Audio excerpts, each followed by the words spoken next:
Hi, I'm Rev Myron. I'm a minister through Pathways of Light, and I've been a Course in Miracles student for 40 years.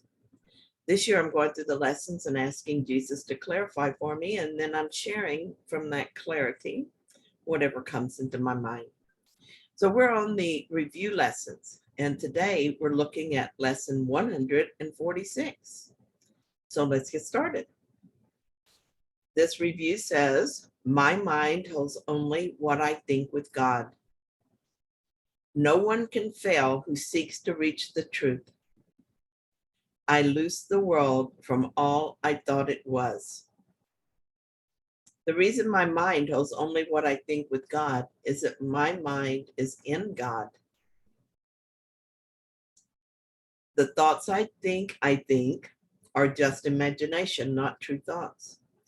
They are not eternal thoughts, so they are not thoughts at all and do not exist.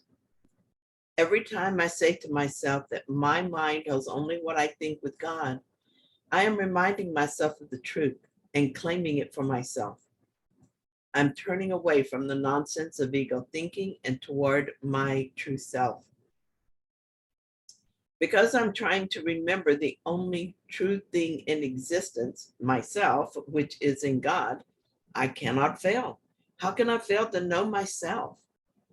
There is a way to get back to sanity and remember who I am.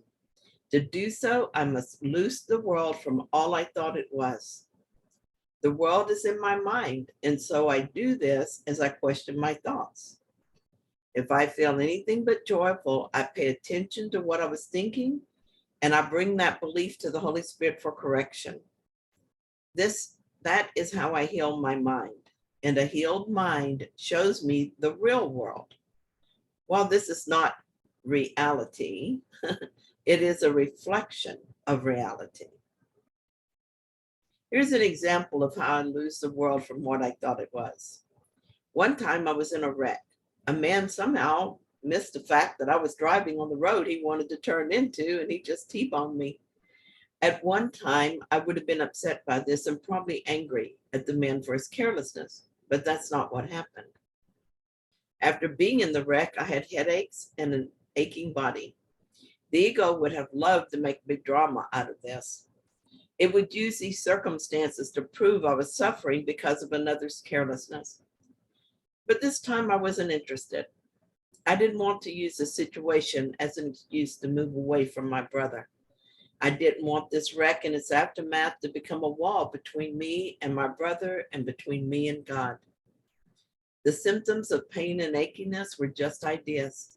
I knew that I didn't have to believe them.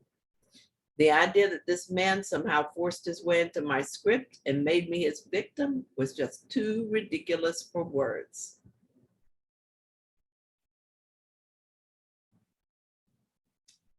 Yes, I came here to hide from God, to escape from my guilt. But now I'm using this life to awaken from the dream that I could be guilty. And I wonder how I ever thought that I wanted to hide from God. So instead of using the world to dream of separation, I'm using it to awaken. An awakening from a dream of being separate from God is all that's happening here. In truth, we never left God, and we are still as He created us and where He placed us. This is what we are told in the manual for teachers. Choices made long since appear to be open, yet to be made. What has been learned and understood and long ago passed by is looked upon as a new thought, a fresh idea, a different approach. Because your will is free, you can accept what has already happened at any time you choose.